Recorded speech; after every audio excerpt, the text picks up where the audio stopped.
Em nome do Pai, do Filho e do Espírito Santo. Amém.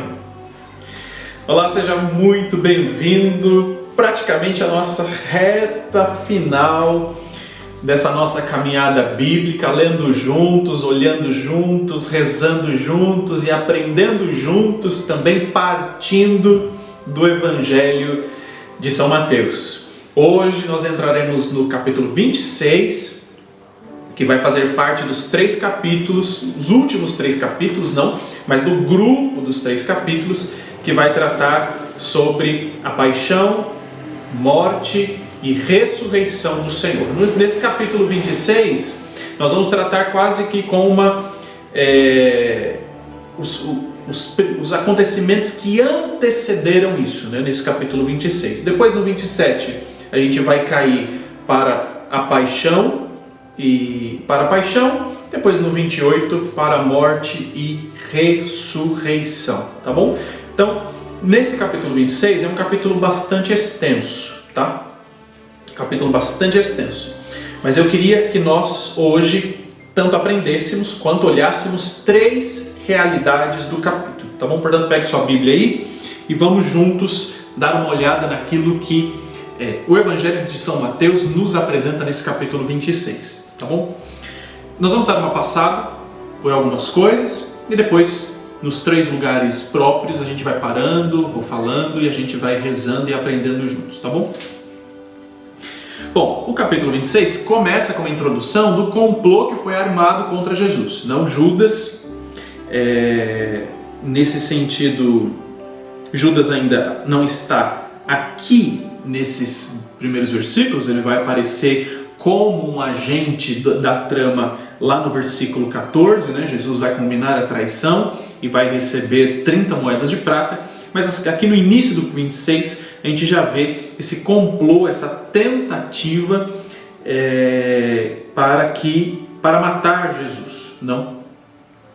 Depois, do versículo 6 até o versículo 13, nós temos a unção em Betânia, uma mulher que se aproxima com um frasco de alabastro, cheio de bálsamo caríssimo, derrama na cabeça de Jesus, né? Ele até fala, mas que desperdício, né? Os discípulos falam que desperdício, né? Isso é muito caro, né? Poderia ter sido vendido para dar aos pobres, mas o Senhor então os corrige. Depois, repito, no versículo 14 até o 16, nós vemos aí então Judas que entra como um agente dentro dessa trama. Depois, no versículo 17, queria que nós lêssemos juntos do 17 até o 19. Vamos aprender aqui uma curiosidade, tá bom?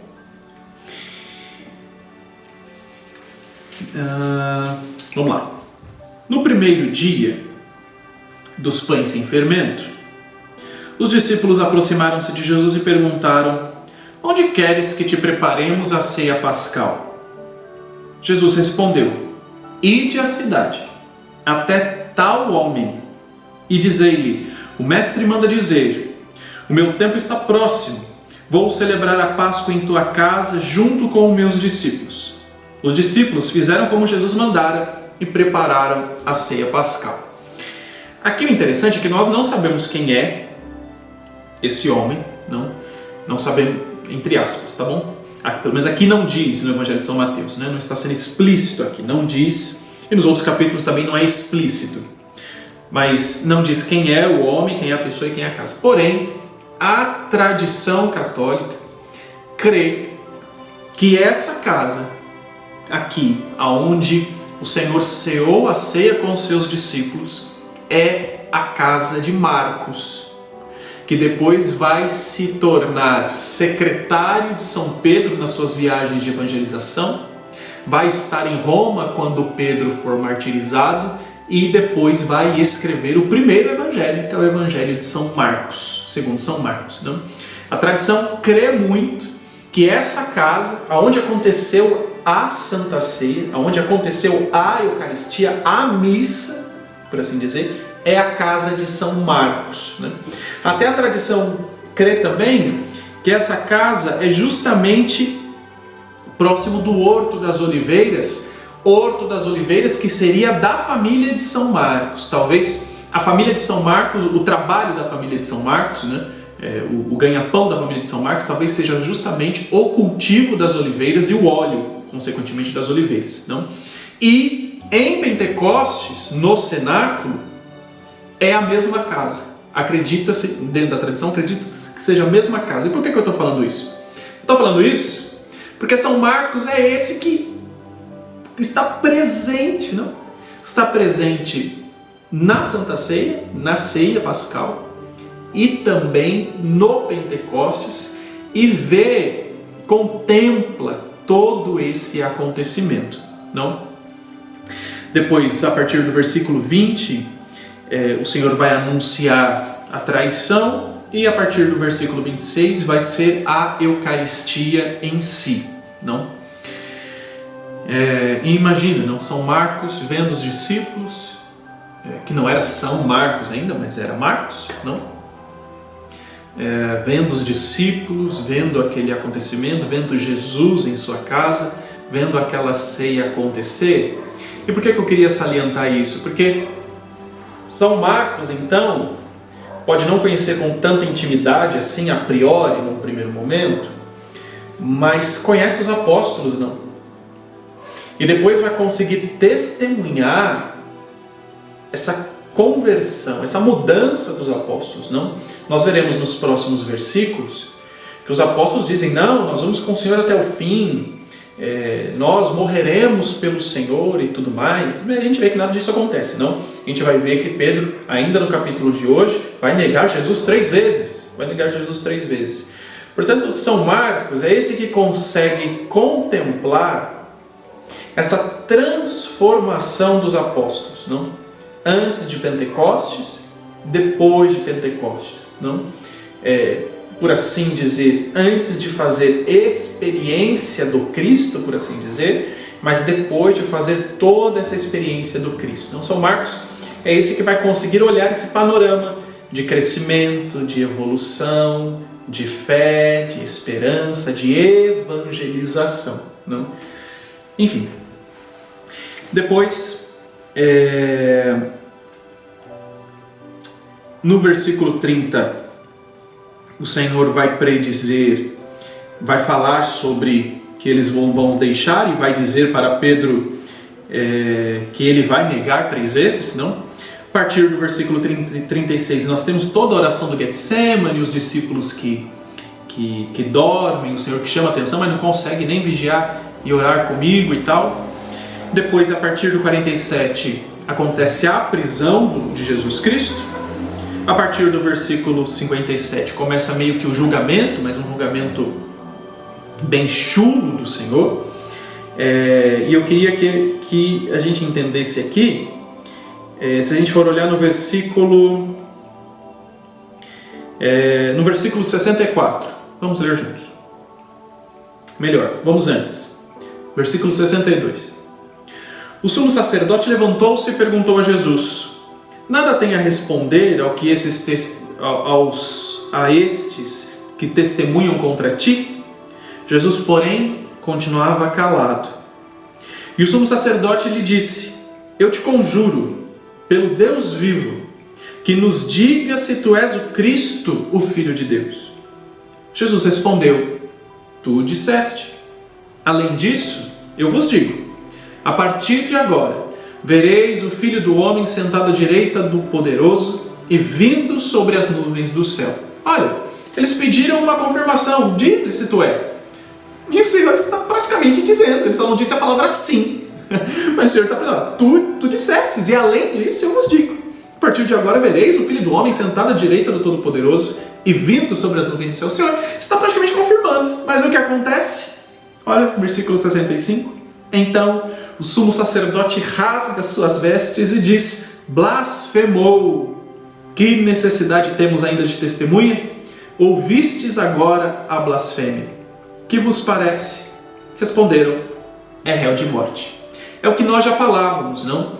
O Senhor pode fazer tantos sinais, pode falar, mas eles não querem crer, eles não querem participar dessa caminhada de conversão, de mudança de mentalidade, de enxergar Jesus. Eles não querem, eles estão cegos por assim dizer. Não? Cegos pelo caminho que formaram, cego pelas leis que eles mesmos fizeram, cego pelas tradições que eles mesmos criaram, eles estão cegos e não conseguem enxergar, não estão engessados ali dentro. Portanto, não conseguem ver, né?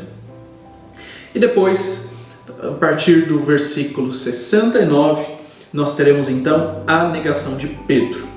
Pedro estava sentado fora no pátio, uma criada aproximou-se dele e disse: tu também estava com Jesus o Galileu? Ele, porém, negou diante de todos: não sei de que estás falando. Portanto, aqui, vamos dizer assim, que grita aos nossos olhos a humanidade dos apóstolos. Não? Judas que trai, os apóstolos que da boca para fora, não, nós te seguiremos, nós morreremos por ti, mas se dispersam quando ele é preso. Pedro, que não consegue nem confirmar que andava com ele, aqui grita, por assim dizer, essa humanidade dos apóstolos, não?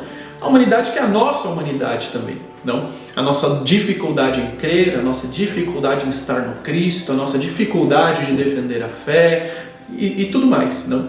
No dia de hoje, parece que é vergonhoso sermos cristãos, não? Parece que é vergonhoso sermos do Cristo, não? Parece que isso é um motivo de chacota, parece, enfim, gritam a humanidade deles, mas é a nossa humanidade, não? Portanto, claro que a gente não vai chegar em Pentecostes, não, Pentecostes é ato dos apóstolos, mas nós poderíamos dizer assim, que nós sempre precisamos desse Pentecostes em nossa vida, não? Porque nós somos dessa maneira, nós somos assim, nós temos essa humanidade, nós temos essas dificuldades, nós temos essa pequenez, mas para seguir o Senhor nós precisamos sempre de transformação, nós precisamos sempre de mudança, nós precisamos sempre de força, nós precisamos. E quando eu falo força, não é simplesmente uma força física, é uma força que vem do alto, é uma força que vem do alto, para dar testemunho, não para ser testemunho, não para professar a fé. Portanto, hoje nós aprendamos, porque faz parte da humanidade dos apóstolos e faz parte da nossa também, não? E repito, Marcos é esse que contempla essa humanidade, mas que depois vai ver toda essa transformação. E que nós possamos então nos unir a Cristo ao ponto de pedirmos também essa transformação, porque nós somos assim. E que o Senhor nos ajude nessa caminhada, não?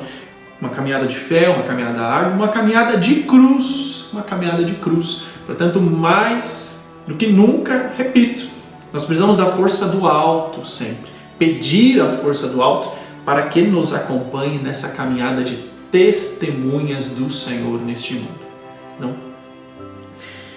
Se algo te chamou a atenção em particular, volte, olhe, leia, marque, não deixe de fazer as suas anotações, não, para que isso te enriqueça ainda mais, não? Assim, nós terminamos esse capítulo 26, faltam só 2 capítulos, portanto permaneça conosco, quem permanecer até o fim será salvo.